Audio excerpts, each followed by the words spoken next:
Today, we get to use a tuner's favorite tool, handy dandy laptop. So we've been talking about PDMs with this car, specifically the Haltech PD16 and the IC-7 dash. So we want to make sure that if we go in here and configure an IC-7 and PD16 dash, that it's going to have all the proper inputs and outputs that we need to run the entire body of the car and what engine functions we also need the PD16 to run.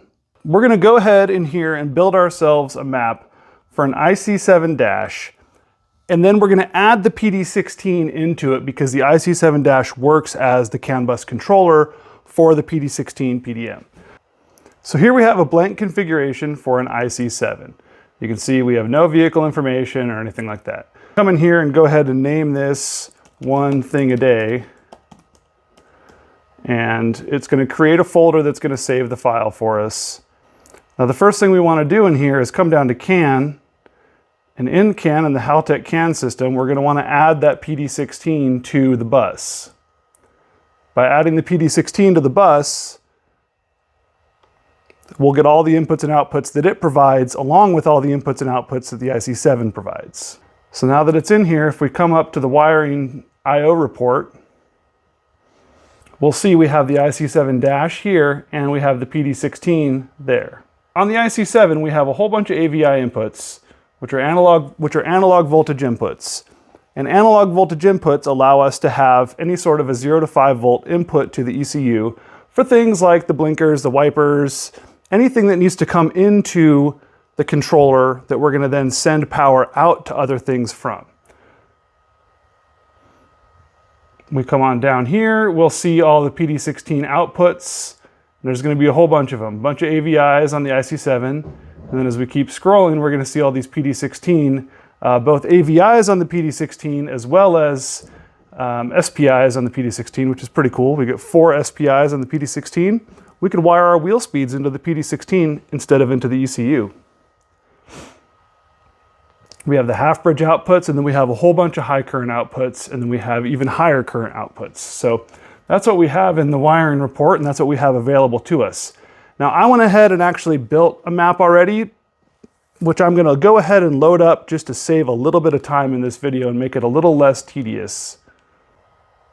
So here it is, one thing a day IC-7. All right. Now let's just go through and kind of show you what we've allocated and why and where, and make sure that this IC-7 PD16 idea is even going to work. Because there's no point in us buying this hardware if we find out it's not going to quite suit our needs. And if it's not going to suit our needs, we need to look at some other systems. There are other systems we're considering. One of them is the Engine Masters PMU16. That PMU16 is a little bit more of a standalone box, but it's quite a bit more expensive on its own. So it's kind of, whether or not it's really ideal. It also doesn't have a dash, which means if we get rid of the FuelTech FT600 that we're running, we would need to get a dash down the road. First thing I'm going to do is come into sensors and just kind of show you all the different things that you can populate as far as sensors are concerned. So these are all predefined sensors, but you can also, under generics, add generic inputs. You can see a whole bunch of you can add up to 20 generic sensors, and then 20 generic conditions, 20 generic outputs, 10 generic timers, 5 generic PID controllers. So you can do quite a bit with this if it doesn't have the things that are defined that you're looking for. But under sensors, what I was going to be running into it is my brake pedal switch, my hand brake switch, and then it has its own ECU temperature, but then also fuel level sender. Now, you might be thinking, oh, I thought you wanted your headlights, your taillights, all that stuff through here. Well, taillights are handled by brake light switch, but it actually has a separate section for all those things called functions. In functions, we have a whole bunch of things that this ECU can do, some of which require inputs, others don't. So we have the odometer, trip meter, that's all based on wheel speed stuff, but here's the headlight section. So we've got park lights, headlights, high beams. I'm actually going to add park lights. I hadn't added park lights before, but the way that I'm wiring up the car, we're actually going to have separate park lights. So what we have here now, you can see it highlighted in red, we need a park light input. So we're going to go ahead and assign our park light input, which can be any of these AVIs on the PD16 or any of them that are left on the IC-7, but we'll just go ahead and put this on the PD16 AVI-1. That's the little button on top of the dash, but it also wires in through the headlights. So when the headlights are on, the park lights come on, and then if you want, you can press the button on top of the dash and the park lights will come on. So there's that, and then we need more than likely an output for park lights. Oh, there it is. Park light disable. We need one output for park light. So we come back to wiring.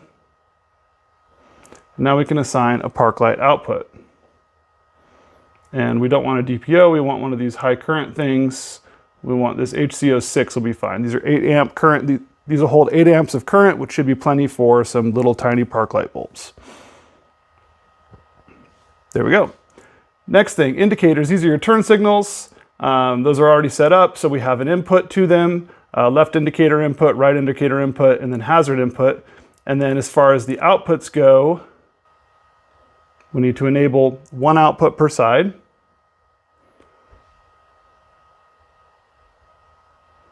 And here they are. Now we need to indicate our left indicator output. So once again, we're going to go down to this HCO. And then we need our right indicator output.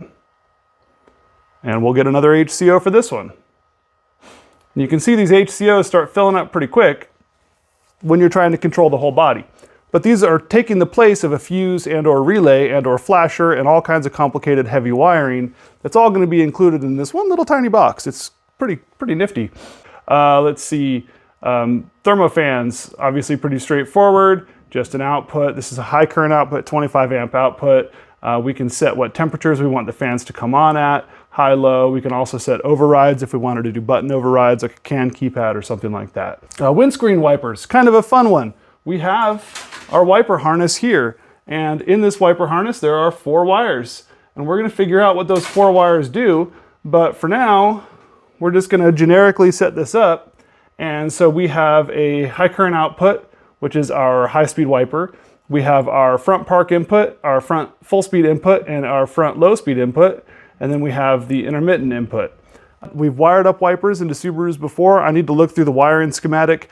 I know another buddy of mine has done wipers through his PD16, so I might ask him just kind of how he did his, just to see. But it should be pretty straightforward. We'll get into that when we get into that, but the cool thing is the PD16 can control your wipers. Which is, again, super important in the Pacific Northwest if you're racing to have wipers that work, because it rains a lot here. Outputs, because we are, normally the ECU controls the fuel pump. Since we want this to control since we want the PD16 to control the fuel pump, oddly enough, I had to add it in as a generic. I didn't see it in other outputs, but that's fine. So we can set up the fuel pump to a state, we could set it to a frequency or a duty cycle. Most fuel pumps are a little more than the 8 amps that we have, so you're going to want to put it onto a high current output. So I have it on HCO1. 25 amps is the limit on HCO1. If you have a fuel pump drawing more than 25 amps, that's a big fuel pump. Most of those, most of those would have their own dedicated relay, high current relay, and then you would use some kind of speed controller with.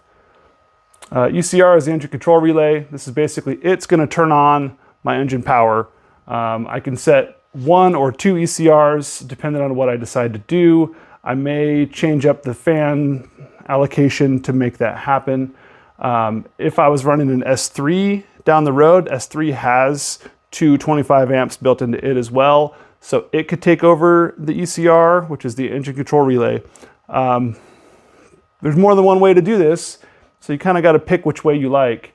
Anyway, yeah, that's pretty much the basics of it. This also would allow me to data log all kinds of stuff if we need to, so we can see how many amps our fuel pump is drawing, which is going to help us determine if the fuel pump is failing or if we are right on the edge of it failing, something like that. So pretty nifty stuff. Thanks for watching, guys. Have a great day. Do one thing a day on your race car and you will get your race car done.